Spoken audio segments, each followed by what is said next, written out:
Assalamu alaikum dear friends. My name is Dr. Aisha. Today we will discuss a very simple topic कि एक ख़ातून मरीज़ा को किस time पर एक गायनाकोलॉजिस्ट को या अपने तिब्बी डॉक्टर को रुजू करना चाहिए।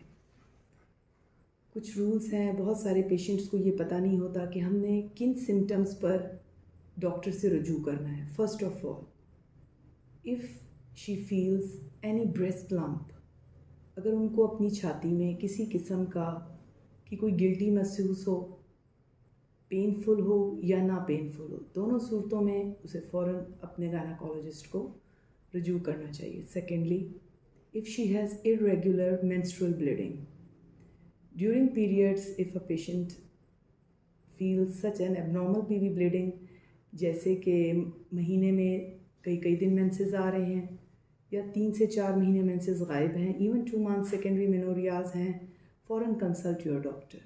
Third, in case of any vaginal odour, कोई उनको स्मेल फील हो vaginally, they should consult their doctor.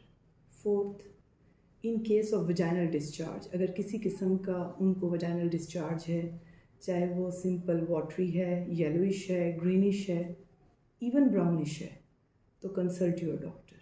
Fifth, in case of sweating, as उनकी 40 ईयर्स हो पेशेंट की, उनको एक्सेसिव स्वेटिंग हो, बहुत ज़्यादा पसीना आता हो, मूड स्विंग्स हो, बहुत गुस्सा आए, बहुत ज़्यादा रोना आए, कंसल्ट योर डॉक्टर।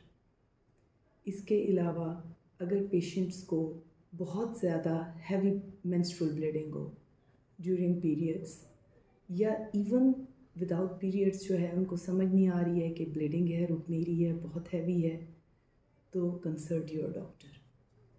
आप लोगों को पता होना चाहिए कि कुछ सिम्टम्स हैं, बहुत सारे पेशेंट्स इस वेटिंग में होते हैं कि जी ये मेरी इलामात ख़ुद से ठीक हो जाएंगी, तो बाज़ औक़ात ये इलामात ख़ुद से ठीक नहीं होती, इनको प्रॉपर एवेलुएशंस की ज़रूरत होती है। अब बहुत सारे टेस्ट मौजूद हैं जो आसानी से इन चीज़ों को डिटेक्ट कर सकते हैं। So dear ladies, in case of such symptoms, consult your gynaecologist immediately. अगर आप लेट करेंगे तो बहुत सारी डायग्नोसिस जो हैं वो लेट होती चली जाती हैं। Take care of your health, stay blessed, जज़ाकल्लाह।